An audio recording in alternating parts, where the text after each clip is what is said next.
So with Hip Over 50 here today to talk to you about English weather. So English weather is pretty notorious. It reminds me of that famous expression, the coldest winter I ever spent was a summer in San Francisco. Well, that's English weather in a nutshell. It's typically colder and damper than most other places. And because it's in the northern latitude, the days are shorter in the winter, that is. In the summer, they're much longer. So it has that sort of psychological effect of feeling really cold and chilly and not a very nice place to be in the winter. But let me break it down for you. First of all, there are some pros to the weather here. I mean, it's not all bad news. First, you don't have to worry about hurricanes, tornadoes, or earthquakes. I mean, that's pretty much unheard of. Even big like snow events or blizzards, pretty uncommon. Now, we will get some flooding, and the weather to the north of the UK can be a lot more wintry like in the winter. But there is no extreme events like we can get in the US, nothing kind of super dramatic where you get, the whole place shuts down and you have a lot of damage. Like I said, there can be extensive flooding here because of a lot of rain, but it's not on the level of, like I said, a hurricane or a tropical storm. So that's the good news. The other thing is that the temperatures are not that variable. I mean, typically you'll have maybe 10 to 15 degrees between the highs and the lows during a day. I mean, when I lived in Colorado in the Rockies, you can have, the temperature can drop like 50 degrees overnight. So here is a lot more moderate as far as I'm concerned. It's not that challenging. You kind of know what to expect. And again, the weather doesn't change dramatically from season to season. The winters are a little colder, wetter, darker than the summers, but not by a whole lot. I'm kidding. But, there isn't a dramatic change. There's not dramatic four seasons. We do have four seasons, but you won't find, for example, a lot of snow here. Not anymore. I've been told it used to snow, quite a bit, but it doesn't anymore. That's probably that global warming effect. Of course, you will get more wintry weather the further north you go in the UK, but I live in the southern part of the UK, and I've seen barely a dusting of snow since I've been here. And we do get chilly periods, but again, they don't last for a long time. So it's not like in the US, like I grew up in, Canada and New England, where it's winter, it's winter for months. It's not like that here. Again, it does get chilly. The highs will be maybe in the 30s or 40s during winter, and the lows at the very lowest, that will be just below freezing and probably in the 30s at night during the winter. But in the summer, again, they can be in the 60s or 70s during the day and maybe in the 50s or 60s during the night. So not a great deal of changeability there. So those are some of the pros. What are the cons? Well, the cons are the rain.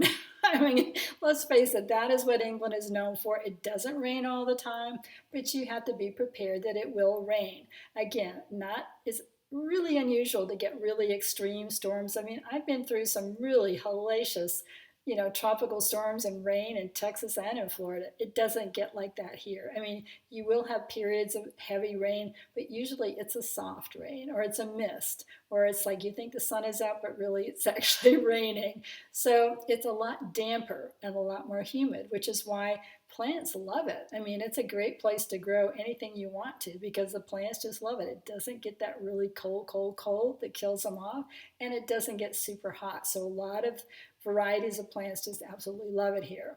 So when is the best time to visit here? Or when is the nicest time to be in England? Well, I think I've already ruled out the winter. November, December, not very nice, short days. I think the clocks go back October 29th this year in 2023. And that means, on the shortest day of the year here, the sun doesn't come up until about 8 o'clock, and then it sets around 4. So that makes for a very short day, and that adds to sort of the gloom and the doom of the winter weather here. So November, December, January, not very nice. January is probably the worst. Really gray. We get a lot of really, gray skies here where you don't even see blue for days at a time. So those are not great months to be here. However, coming into the spring, even now in February. Flowers are starting to bloom. We're having some sunny days. It feels almost like spring is around the corner.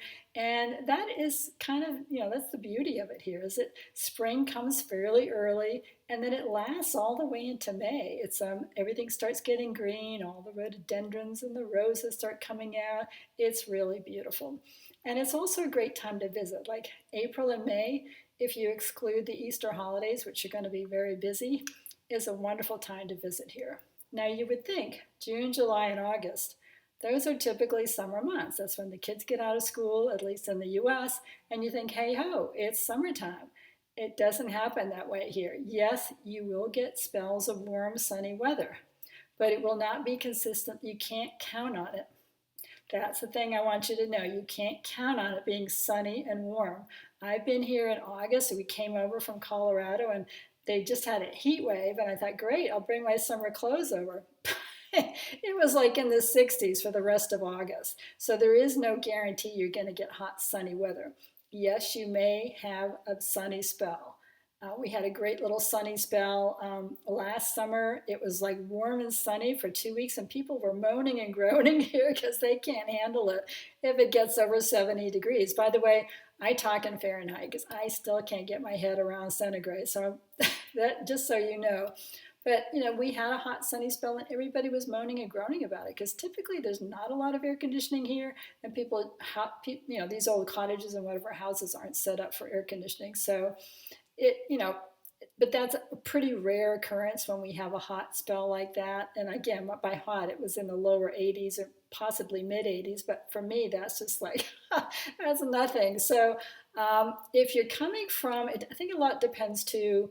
Well, let me finish. God, there's this beautiful rainbow just out my window there. It's gorgeous. Let me finish with the year. So June, July, and August, summer, not necessarily hot and sunny, but probably the warmest time of year here. My favorite month is September. I think it's a great month to come over because the kids are back in school. It's quieter at the tourist attractions, and the weather is usually pretty nice. It can be sunny, dry, and warm. Even into October can be really nice. So those are my really two favorite months for really kind of predictable weather is September and October. And then you get into November and the clocks change and it gets kind of dismal after that. So best time to come is like April, May, or September, October. So I've lived, like I said, in a lot of different climates. I've lived in Colorado where, it can be really, really cold and dry. So it really depends on where you're coming from if you're trying to anticipate what to expect. When I lived in Florida and I came over here on a vacation, I thought I was prepared, but I had no idea. It felt so much colder here than I was expecting. So I think if you're from a state or a country that is typically warm, for 6 months in the summer, you are going to be surprised by how cool it feels here. It's just not going to be that hot. The highs are going to be, like I said, around in the 70s.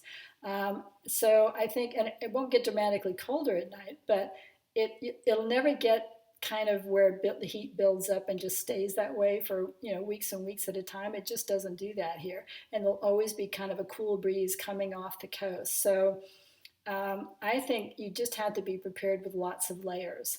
Be prepared to bring a nice jacket that's maybe lined, even if you come in the summer and especially in the spring and the fall. Give yourself lots of layers. I mean, every time I've been up to Edinburgh, which I absolutely love, by the way, I always end up running out and buying another pair of boots or another sweater or something because it just feels that much colder even than it does down here in the south of England. So if you're looking for a place that is probably going to be the warmest, the sunniest, and driest, stay in the southern part of England.